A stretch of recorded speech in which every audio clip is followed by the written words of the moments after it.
Sa ilalim ng komisyon na tagapagpatupad sa prangkisa, ang Kongreso ay pinatupad ang pagpapalaya ng mga mamamahayag ng Sunshine Media Network International o SMNI na si Jeffrey Celis at Lorraine Badoy Partosa sa pagkaditina dahil sa makataong batas udyok ng nalalapit na Kapaskuhan. Nilinaw din ng pinuno ng komite na si Parañaque 2nd District Representative Gus Tambunting na ang pagpapalaya sa nasabing mga mamamahayag ay walang kinalaman sa ipinataw na petisyon ng kani-kanilang mga kabiyak. Dagdag pa ni Tambunting, humihingi rin aniya ng kapatawaran sina Badoy at Celis noong closed-door meeting at nakatanggap din sila ng sulat mula kay Celis kung saan humingi ito ng paumanhin sa kanilang mga ipinakitang asal kamakailan. Nilinaw din niya na hindi ito furlough o pansamantalang kalayaan.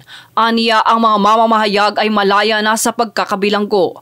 Dagdag niyang tatawagan na lamang ang mga ito kung sila'y papabalikin pa. Sa kabila nito, naghain na sa Kongreso ng kautosang bawiin ng prangkisa ng Suarasug Media Corporation o mas kilalang SMNI dahil sa paglabag nito tulad ng di umanong pagpapakalat ng fake news at kabiguang makapagpasa ng mga dokumento para sa ginawad na 25 taong prangkisa. Ang hinaing batas ay House Bill No. 9710 na siyang isinampa ni One Rider Party List Representative Ramon Gutierrez.